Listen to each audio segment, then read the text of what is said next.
you want to look at that real quick? Out of this meeting, just sometimes when there's like questions, you know. Mm-hmm.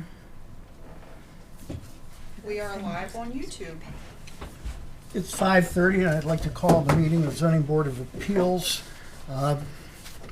today on May 17th. And do we have a motion as to the chair for this meeting? I make a motion that William Smith serve as acting chair for today's meeting. I second. We have a motion and a second. Do we have any discussion with regards to the motion? Hearing none, would you call the roll, please? Mrs. Arianata, Aye. Mrs. Simpson, Yes. Mr. Smith, Yes. Ms. Cunningham, Yes. Mr. Eister. Yes. Now we have minutes from the last meeting. Let me do roll call first. Okay, I'm sorry. Thank you. Ms. Boucher, Ms. Cunningham, Here. Mr. Percy, Mrs. Simpson, Here. Mr. Smith, Here. Mrs. Arianata, Here. Mr. Eister. Here. We have a quorum. Thank you. We have two pieces of business to attend to this evening. The first one is styled as the Zoning Board of Appeals 2023-BZA-10. Did we do the minutes approval? I just showed it to him. And before we embark on that endeavor, do we have a motion to approve the minutes from the last meeting? I move. Do we have a second?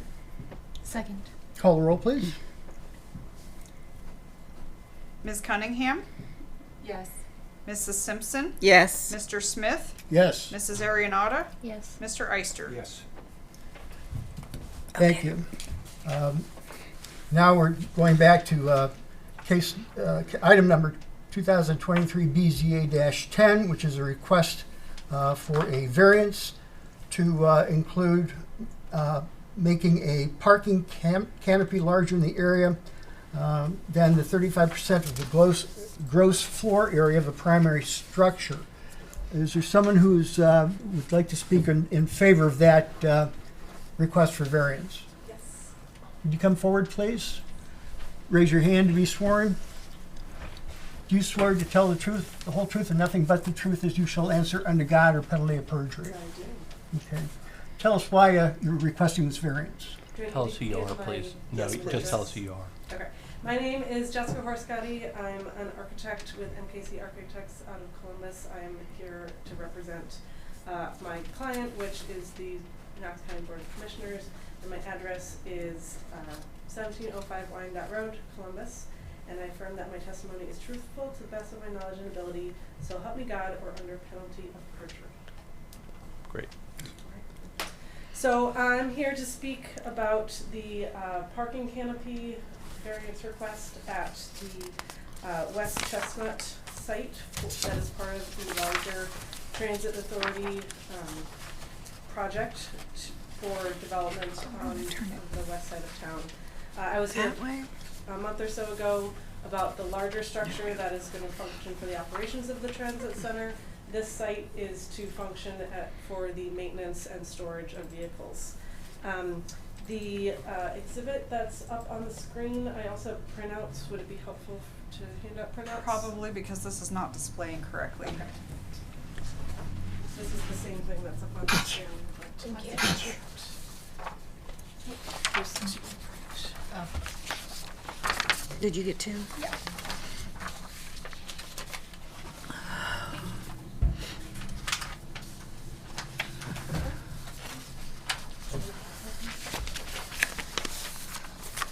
Thank you.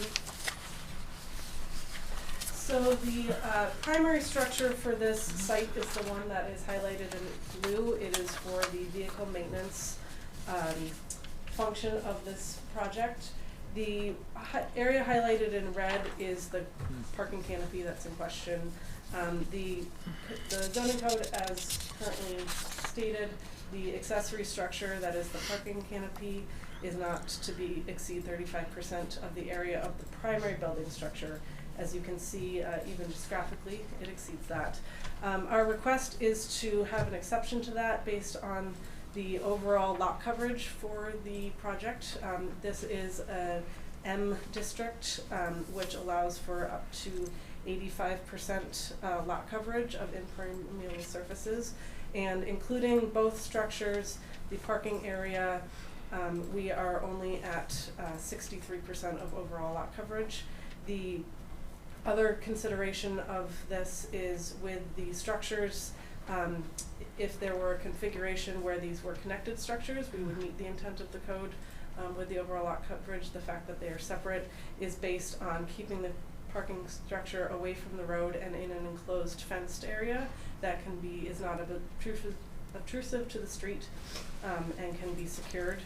And so that program was taken from a single structure to be 2 structures, while still meeting the overall total lot coverage requirements. There was also question in my initial application about the height of the structure. It will be above or below 18 feet, which is a required maximum for that, and lower than the overall height of the primary structure, and being set back away from the road. It will not visually be primary, it will be shorter and further back from the road from the blue building that is up closer to North Adams Street. So that's all I want to say. So basically, from what I've seen, the primary structure is 7,000 square feet. Correct. And the proposed accessory would be 6,100. 6,100 Correct. square feet. So you're asking for a relatively large area to be to have a variance, and that is why are you doing that? Is it because it's not connected at all with the primary building? Or I understand what the code says, but why is this the only remedy that you have? So the size of the structure is based on the request or the requirement from the user for protecting the buses that they will have as part of their fleet, I'll say. And so were there fewer buses, we would have sized it to be smaller because the capacity isn't as large. So that is what sort of set that structure at the 6,100 square feet. They have 37 buses. 37 buses? 37 buses. Yeah. Will this cause a problem with the neighborhood at all? With all these buses in the area? I haven't heard any specific feedback on that. The question previously about the solution for this, my understanding is that if this was incorporated all into a single structure where the bus storage, the covered bus storage, and the maintenance program were all in one continuous building, it wouldn't be, this piece of the zoning code wouldn't have been an issue. And so my understanding is about the separation of the two, and we propose this as the better option, taking some of the mass off the road and actually being less obtrusive to the neighbors, so that the interface with the neighborhood is more closer to a residential scale, and that the bus storage is further away, as opposed to having it all in one structure. Does anyone have any questions? Is there anyone here who would speak in opposition to this request? I would accept a motion at this time. I can't. Do we have a motion to approve the variance request? I'll make a motion to approve the variance request Okay, and do we have a As second? presented. I'll as second. presented. Okay. So the motion and a second is to permit the variance as stated by this lady who's the architect for the Knox County Commissioners. Would you call the roll call, please? Oh, do we have anything from any kind of correspondence, written correspondence, or do we have anybody in opposition to this request? We did not receive any correspondence. I will note that we are working through a rewrite of the zoning code because we know that the 35% provision does not work for residential and especially not for commercial. Okay. We have a motion and a second. Will we call the roll, please? Ms. Cunningham. Yes. Mrs. Simpson is not voting. Mr. Smith. Yes. Mrs. Arianata. Yes. Mr. Eister. No. We have a 3-1 vote, so it passes. So it passes. Okay. The next matter is case number 2023 BZA 11, which is with regards to 122 East Vine Street. It's a request for variance for front and side setbacks. Do we have anyone here who intends to speak with regards to that request? Yes, sir. Would you state your name, please? David Dove. And raise your right hand to be sworn. You solemnly swear to tell the truth, the whole truth, and nothing but the truth, as you should answer unto God or under the penalty of perjury. I do. Okay. Dr. Dove, why don't you tell us what you want us to know and why you want to ask for this variance? Alrighty. We've had the office since 1974, the same building. We've had a ramp on the side for access for folks that need a wheelchair or can't get up the steps. And then in the front, we had old concrete steps that were not the right height. They were quite tall, and we had old railings on that. So we wanted to kind of upgrade and update those entrances into the building. As you can see there, we're way done. Okay. But the actual, I'm not really sure where the variance comes in on the side. It does not stick out any further than the building already was. The front will definitely come forward a little bit more, but not much. Maybe 1.5 feet or so. How are the setback with this blanket? So let's see here.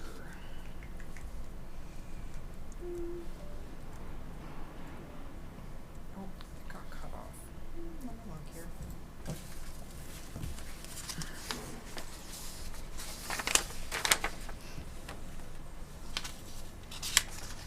So you've added a roof over the ramp? Yes, sir. It's constantly getting ice and stuff on it. What's the purpose of the roof over the ramp?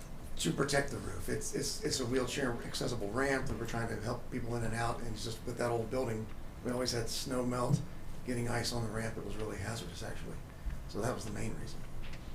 So I didn't realize it got caught off in the scan. The drawing shows a 9-foot 8-inch setback from the side of the ramp to the property line. However, if you look at this, you can't see it very well, but the roof actually sticks out further than the extent of the side of the home. Maybe a foot. So you're looking at Can 8 see it foot there. 8 inches as opposed to the required 10 feet on the side. The front,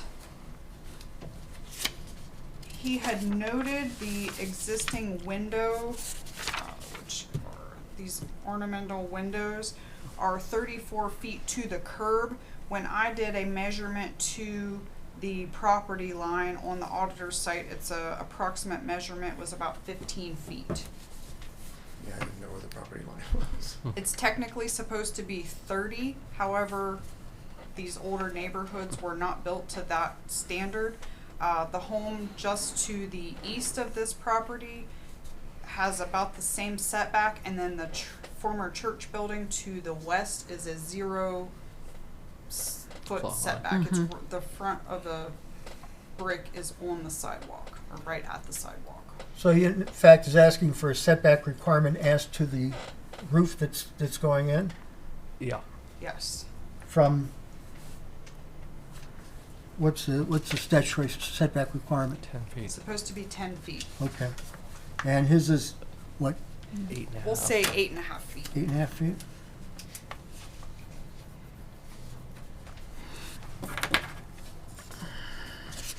And as to the other setback requirement, Technically 30. okay, He is requesting, let's be safe to say 12. And what's the current steps at?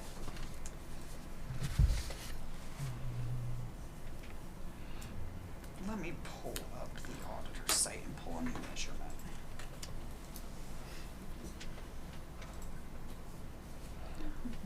So the bottom two steps are not gonna be part of under the roof?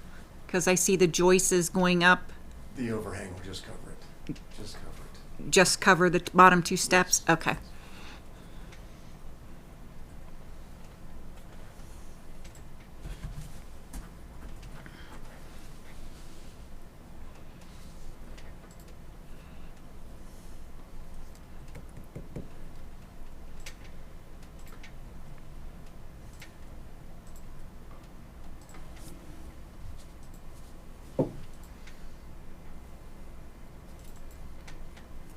I'm pulling a measurement of 17 feet for the front.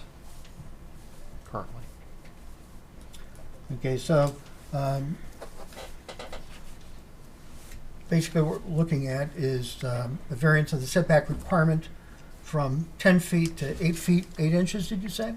8.5 feet. 8.5 feet? And 17 feet on the other side from the setback requirement. We'll do 15 on the front just to be safe. Okay. If the overhang is out more than the step.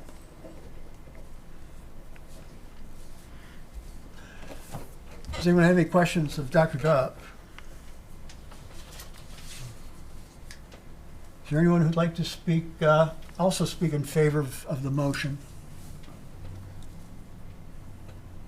Is there anyone who would like to speak against the motion? Has there been any correspondence? There has not. I will note that this is in a historic district, so it is going before the Historical Review Commission next month at a public meeting as well. So do we have a motion to permit the setback requirement to 8.5 feet, and also the setback requirement to 12 feet? I make a motion that we accept the proposed as presented tonight. Do we have a second? Second. We have a motion and a second. Do we have any discussion?